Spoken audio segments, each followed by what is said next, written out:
I'm so proud that A Dog's Life is now sponsored and powered by Antinol. I've given green-lipped muscle to my fur family for over 15 years as part of the precautionary principle as learnt with the College of Integrated Veterinary Therapies. I switched to Antinol's Joint Care Pro a year ago, being so interested in its unique oil-based capsules, especially for Mr. Binks. He's taken green-lip muscle since I rehomed him, aged 2, 11 years ago, to support his long-term joint health, as green-lip muscle is species appropriate and bioavailable. Antinol is backed by 25 years of scientific research. Each 50 milligram capsule simply contains its patented active ingredient, PSCO-524. This is extracted from green-lip muscle. This is the highly concentrated oil that's ethically extracted and contains all known omega-3s, including ETA, EPA, and DHA.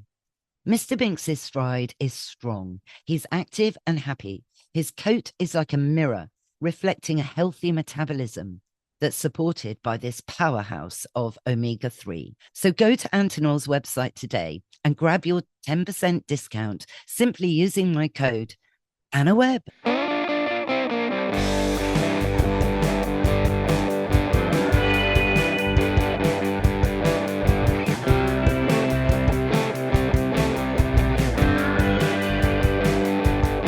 Hello, I'm Anna Webb, and welcome to A Dog's Life that's powered by Antinol.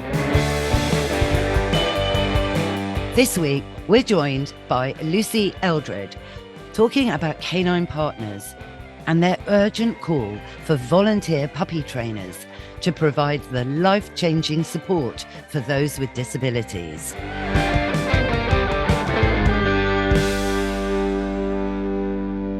Lucy Eldred, thank you so much for coming on A Dog's Life.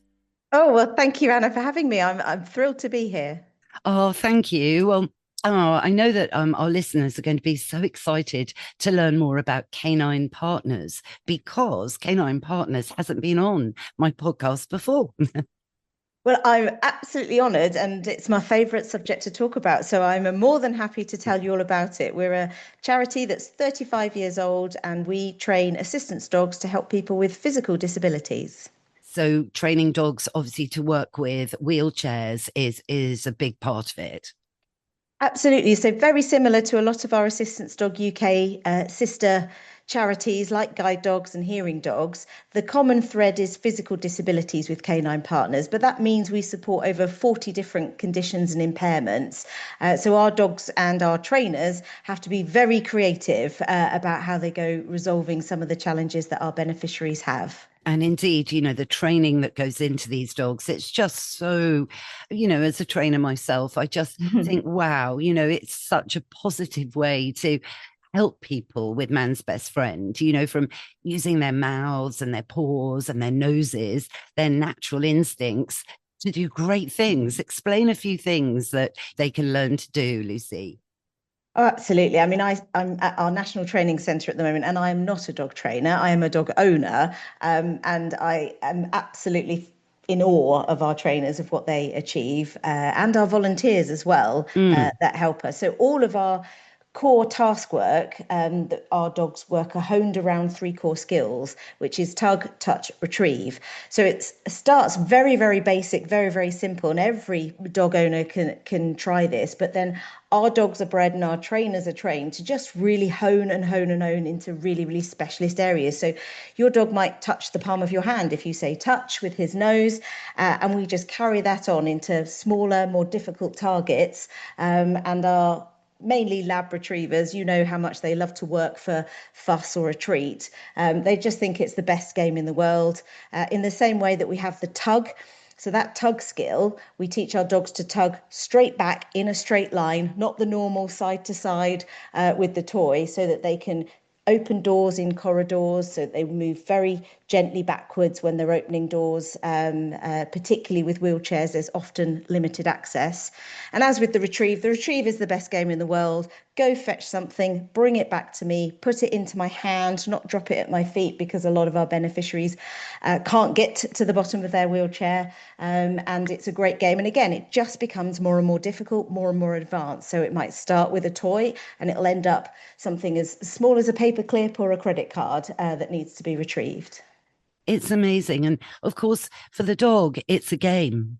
Mm-hmm. Yes, absolutely. And everything we do is positive reward. So fuss and treats is absolutely the method of payment. And when you see these dogs, and obviously you're a professional, you know what a happy dog looks like. And these dogs are happiest when they are working. So in training, they're, happy as Larry, but actually when you see them most happy is when they have got that task work that they need to do for their partner that they've been matched with, because they've got that bond, they've got that emotional connection with their partner, and they'll work all day long, as opposed to potentially, much as we love our friends and our family, if you've had to pick up that remote control for the fifth time, even the best wife, husband, daughter, son, friend might roll their eyes a little bit about how many times they've had to pick that item up, but not our dogs. They will do that all day long. It's the best game in the world. Yes, no, absolutely. No, particularly, you're right. The Labrador with that drive to do it. They're doing what nature intended them to do. For me, I'd much rather see Labradors and mixes of doing that than sort of lounging around on a sofa eating dog biscuits all day. Well, absolutely. And I don't know if it's come up before on your podcast, because we have seen a little bit anecdotally, a little bit of a negative reaction from some members of the public when they do see our dogs working. And so obviously I'm going to take that as an opportunity to educate, because dog welfare and our ethical treatment of our dogs is absolutely at the top of our agenda. And we know our dogs have, my God, they have incredible lives. They are rarely left unattended and unstimulated. They get to go to places that no other pet dog would go. And when you see them absolutely thriving in that environment, it's an absolute joy, because one of the art and the science of making these partnerships is that we match the right dog to the right human with their preference in terms of the dog and the lifestyle of the human. So we do have beneficiaries that have very quiet lives. They're at home quite a lot and they need a very chilled out dog that's quite happy to sit and sleep and do the work whenever is needed. And then, as you said, the Labradors with those drives, they want to be out there in the world on public transport, going to meetings, going to events, getting lots and lots of fuss and attention. So that's the other bit I'm just so proud of that this charity does, is finding that right dog for the right human and having that real power of a partnership. Absolutely. And, working your dog is something that, well, let's put it this way, a lot of people aren't really doing. And by not doing it, whether no, not if it's a Labrador, any dog, they love to have a purpose. They love to do tricks. They love to learn the recall. They love to play with you. And I just feel sometimes, dog owners aren't doing that enough. I like to start the day with my bull terrier every day with a game of tug and fetch up and down my hallway, because she is quite a hyper dog and needs her energy channeling, even though she's nearly 10 years old. And lots of dogs benefit from that, and they're not getting that. So I think, in a way, it's actually a really educational platform to highlight how dogs do love to work for their people, and their lives need to be directed, and they do need enrichment, and they need dog days out. We're talking about your average pooch, not, the real carers and service animals, really, assistance dogs that your dogs are. But all dogs, they do benefit from that. Would you agree, Lucy? Absolutely. I mean, I'm sure you had seen in your professional life that when we see what we'd call maybe problem behaviors, a lot of people think, well, take them for a long walk, get them exercise, and absolutely that helps. But that mental stimulation, I've never seen my dog more tired than when I've given him something really puzzling to work out. So they love solving problems. And these dogs get some incredible problems to solve. I've got hundreds of examples, but one of my favorite is one of our beneficiaries was a teacher in a sixth form college. He was a wheelchair user. And as a joke, and it was all quite in tongue in cheek, that some of the pupils would press the disabled lift button so that at the bottom, the doors would remain open, which meant that when this beneficiary was leaving the staff room, he couldn't recall the lift. to get it up to the top floor so that he could get to class on time. So the students thought it was great fun when this teacher was late for his lesson. So one weekend, he went in with his Canine Partners trainer, and they taught their assistance dog to go down 2 flights of stairs independently, to press the button to close that lift door, and then go back up the 2 flights of stairs so that that teacher could get in his accessible lift, and he would always make it to class on time. And the students never worked out quite how he managed to do it. But that's the sort of problem solving that our dogs do every day that just keeps them so smart, so entertained, so stimulated. And my God, do they love it. Absolutely. I mean, segueing slightly, but I do remember reading, the 9/11 bombings in New York, that there was a sight impaired individual and the dog somehow knew what was going on, and he knew that the lifts weren't working. And he took, his human, I might cry, down the stairs and they got out. Wow, I haven't heard that example, but I am not surprised. I mean, they're No, just incredibly adaptive in whatever situation. And you're absolutely right. We have dogs that we train to do task work, and then we'll hear the feedback from the partner that they've been matched with, that they have taught themselves things just from observing in the home what that human needs. So they are so intuitive, and it is one of those things. I'm sure you hear it a lot. You just don't feel like you deserve these animals on many days as well, because they are just incredible and so giving. they really are. And they know when we're in a good mood and when we're in a bad mood, we're having a good Yeah. day or a bad day, and that also helps them, adapt their behavior to your moods, down to smelling cortisol rising and falling. So absolutely. But recently, Lucy, I mean, the reason you're on, isn't it? It's to make an appeal really for what I call puppy socializers, but you call them Mhm. volunteers. It's for the great work that families, dog savvy families, I would say, would like to look after and socialize a puppy in its first year to 18 months before your training center takes on the dog and then shapes the behavior to fit an individual beneficiary, as you've already explained. So tell us more about this. Yes, as a charity, we are always looking for people who have got time to give us. We want volunteers to do all sorts of roles, but I have to say the one role that we find most difficult to recruit for is what we call our puppy training volunteers. So they will have one of our puppies living with them in the home full time from 8 weeks through to about 14 to 16 months. That puppy will then go on to its advanced training or assistance dog training, and then be matched to help someone with a disability. So it's a tough ask because it's a big commitment, and that puppy then goes on and leaves that home. And it's not for everybody, and we do understand that.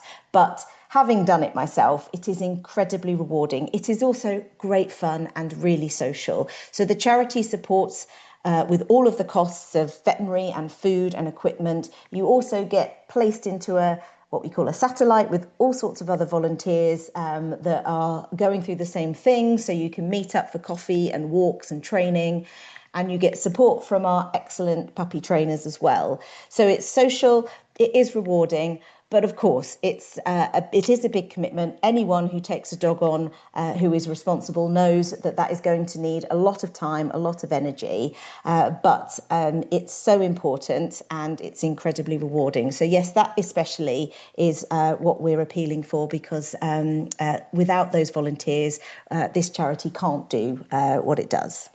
So, Lucy, with these volunteers, are you looking for people who've definitely owned a dog before, or are you happy to take people that want to learn more about dogs and would love to help the charity, or Yes, both? there is all of the above, because we have no specialist experience or qualifications. We are very, very flexible, whether you're in a family home, you live alone, whatever your working pattern might be. We have some criteria, but we can be very, very flexible. All we're asking for from our volunteers is that they do what any responsible dog owner would do, is provide a loving, caring home, and it's basic obedience and basic socialization, of which we give an awful lot of support for. So please don't hold back. Even if maybe you've got other pets in the home, we can come and we can do an assessment, we can get to know you a bit more and maybe find you the right role for to help the charity. So if anybody is interested, if anybody has a Labrador Retriever shaped hole in their lives, I'm sure we can help. I would direct people to the website, which is www.caninepartners.org.uk. Click on volunteer for us, and there's a very, very short inquiry form, and then our volunteering team can get in touch with you and give you more information about how you may be able to help. No, oh gosh, that's amazing. I mean, are you ever in the situation where, despite everybody's best efforts, that particular puppy doesn't quite make the grade? We have a number of different career paths because you're absolutely right. I often heard someone describe it as having a classroom of toddlers and expecting them all to be brain surgeons. Not every dog that comes into our system is going to make it to that fully accredited assistance dog level. And we want those dogs to be happy in their work, and we want them to have the right career path so that they have the best life and our partners get what they need from that dog. But we do have several tiers, and so we have other career paths that we can place those dogs into. So, for example, that dog might be able to do all of the tasks at home, pick the items up, open the doors, empty the washing machines, dress and undress, but might not just be great in every single environment. So they'll just do that work in the home.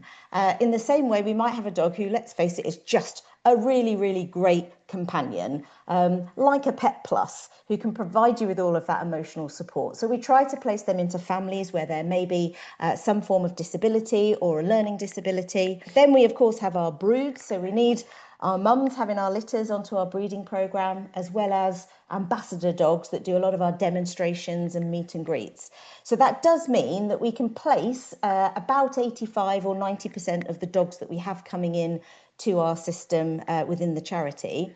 And yes, there is a few and a small amount of those dogs that do need rehoming. So again, there's more information on the website if anyone is interested in rehoming either any of the dogs that we can't place or potentially ones that may be retiring. If you're interested in a slightly older dog as well, please get in touch and then we can put you through to our rehoming team.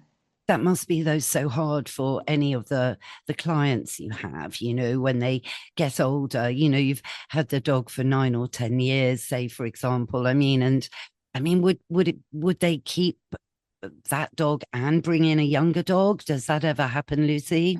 Yes, it's absolutely possible. It'll come down to the circumstances of the individual. If there is the support there and the resources to have that retired dog, it takes a lot of transitioning because sometimes nobody tells these dogs that they've retired. And you often find yourself, you've got the young one coming in trying to do all the task work and no one's told the old one that he's got the day off. But yes, absolutely. If that is the best place for the dog to be, and quite often family members, friends of the person known to the beneficiary who've known that dog all their life. Sometimes they can be rehomed to somebody that is already known to them. But the biggest problem for us is that we have a waiting list of people that have had their canine partner retire. We have a duty of care to support them with their next successor dog. We cannot meet their demand. We are ultimately a people charity. We are not a dog charity. I live hoping to help as many people as we possibly can every day. And the real disappointment is that we aren't open to new applications currently. We really hope we will be later on in the year and into next year. But even those that we have placed canine partners with are still waiting when they have retired because we just cannot meet the demand. It takes 2 years to get these dogs ready and it costs £50,000 to support them through the 10 to 12 years that they are working and training with us. So it takes a long time. It's very difficult, but I've never had more certainty that what we do is important and does make a difference. So we will keep on doing it for as long as we can. No, absolutely. I mean, the difference it makes to people is extraordinary. And it's just all the more amazing that the dogs can do this, I think. But that's a terrible shame that you've got to hold back, as it were. I mean, do you think this is, I suppose we're living in it's the cost of living. Do you think it is the cost of living, Lucy? Or is this something that's happened before and you've overcome this? Or is this, a bit of a situation that perhaps could be, multiple different factors? Yeah, I think from the research that we've had and certainly the national volunteering organisations have an awful lot of data that volunteering is declining nationally. We are not the only charity that is suffering without having the volunteers they need to deliver the services. A lot of people had to return to work. There is a cost of living crisis. People are thinking differently about how they may want to choose their time.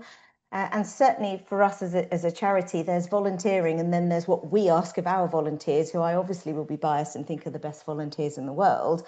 But it is a lot more than maybe once a month doing a speaker event or a fundraising event. You're caring for another creature, and anyone who does care about dogs knows that if you do it properly, it takes energy, it takes time, it takes love, sweat and tears, and so it is a big ask. So I do think that potentially we may be more so affected because of the type of volunteering role that we need to deliver our services. So yes, I think it's a wider problem as well, Anna. Yes, yes, no, and obviously a Labrador cross golden retriever, for example, is quite a big dog. So, a lot of people are downsizing at the moment. Not everybody's got outdoor space, less and less. I suppose maybe that's impacting. I don't know. Yes, absolutely. These are energetic dogs, so they may arrive with you sort of little handful balls of fluff, but they very, very soon get to, 20 kilos of energy, and they're strong. So a lot of our volunteers do need to have a level of physical capability. They need to have access, as you say, to a garden. They need to have a home that enables pets, and there's a lot more protection coming into it to support pet owners in lots of different types of accommodation. But all of those factors go to make it more and more of a challenge. But what I would say is that when you do know about us and when you do see what our dogs do, if anyone ever is passing our National Training Centre in the Midlands, we do open mornings every month where we do a full demo. You hear talks from our partners and tour our facilities. And once you've seen what these dogs can deliver and you know the impact the charity makes, we do tend to keep hold of our volunteers. We've had volunteers that have had over a dozen puppies, have been volunteering with us for 15, 20 years.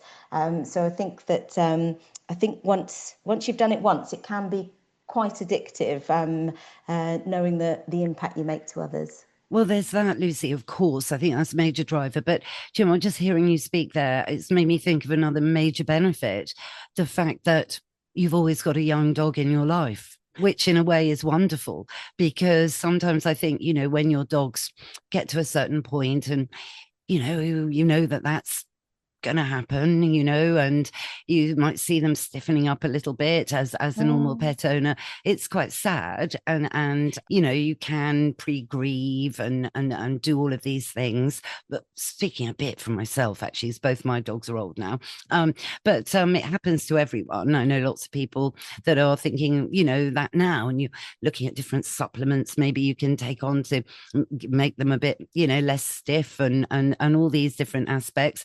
But with this, if you were, I'm just thinking, it's almost like you're on a wonderful wheel of puppyhood forever, full of joy and bounciness and accidents and biscuits and treats and clickers and just wonderful training. I mean, another question very quickly is, have any of your volunteers ever taken the training that they've done with that puppy and wanted to go further and actually help the charity with the more higher level of training?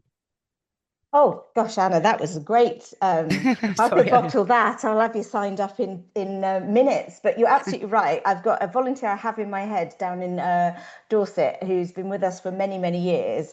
And I said, "Well, how do you keep going? This is a lot of energy." And he goes, "Well, I've got a puppy that never grows up," and it's absolutely one of the benefits. And like you say, the physical benefits to your health as well as the mental health benefits. It's hugely beneficial to the volunteer as well. And yes, absolutely. There's two things I want to talk about with people who've sort of got involved through volunteering and have then gone on to progress further. One, from a career point of view, that a lot of our volunteers may start as puppy training volunteers or fosterers, and then have applied for jobs, and we brought them through our development program, through our kennel assistants, and into being assistance dog trainers.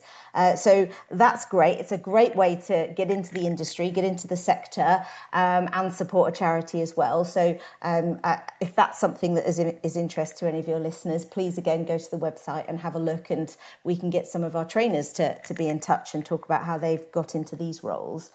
And secondly, something that I'm really excited about is as we grow, we are going to need a plan to make more of these partnerships that don't involve coming to one big national training centre. So we are planning to move out into our community. So we are working on a model where our volunteers take on more of that advanced training under the close supervision of our assistance dog trainers. But they may take that dog from puppyhood and see it all the way through into the placement of the partnership, which would keep that volunteer closer connected with the dog and with the person with disability that dog gets matched with. And so potentially could keep them in touch and connected as they go through all of their working life. So you are spot on with our plan for growth, Anna. So hopefully we'll talk a lot more about that in the coming years. Well, I'd love you, Lucy, to come back on whenever you like, actually, to talk about whether it's one specific, genius dog, and even one that just failed at every point, but somehow, triumphed over adversity to do something quite remarkable. I'm sure there are these cases that would be lovely to hear about. Are there any other breeds, just very quickly, in case people are interested whilst listening, that you work with, or is it just the Labradors and Goldens, either separately or mixed? Do you ever venture into Spaniels? We definitely predominantly work with those breeds that you've labelled there. And the main reason for us is that the majority of our beneficiaries are wheelchair users. So there is a certain height that is best for the dog's joints and musculoskeletal, and to make sure that they stay healthy and working. If they're going to be walking alongside chairs, and these chairs are now a bit like cars, have all been souped up power chairs. They're quite tall, they're quite wide. So you need that sort of height and robust breed so that they can work safely along these mobility aids. But that said, as I'm sure you know, you get a huge variety in sizes when you have Labradors, Retrievers, and you put doodle mixes in there as well. So some of our little petite Labrador girls are much smaller, and then you do have these really, really quite big breeds as well. But they are all somewhere between that sort of medium-sized dog, and that's the main reason, because we have to be safe when we're working with these dogs, because they're doing a lot of repetitive tasks and it is very physical. We would find with the Spaniels and the smaller breeds, they would be looking up and they would have to be retrieving items up onto laps, which would mean that they would have to do a lot more movement and jumping that they weren't necessarily predisposed for. That said, as you know, guide dogs would used to use a lot more of German Shepherds, and they're coming back in, and we're very excited. We're going to be getting a couple of those from guide dogs quite soon. And I'm always keen to work with as many breeds as possible. So we are always looking about how can we get more dogs that are suitable into our programme to help those people with disabilities. So watch this space, you never know. But I would say predominantly it is those breeds of Labrador, Retriever, with some doodle mixes in there for curly fun. For curly fun, yes, but not necessarily hypoallergenic. They may not molt as much though, but then that does save on the hoovering and electricity bills as a result, really, I suppose. So all good for the cost of living crisis, Yes. So, bless you, Lucy, for being so enthusiastic, and I love the charity Canine Partners. Really, I urge everyone to click on the links, which will be in the show notes, to find out more, and obviously to reach out to you, Lucy, with any questions that they may have. Thank you, Anna. And yes, please do get in touch. I will happily talk to anyone at any time about anything to do with this charity. So thank you so much for having me, Anna. No, thank you. Thank you. It's an honour.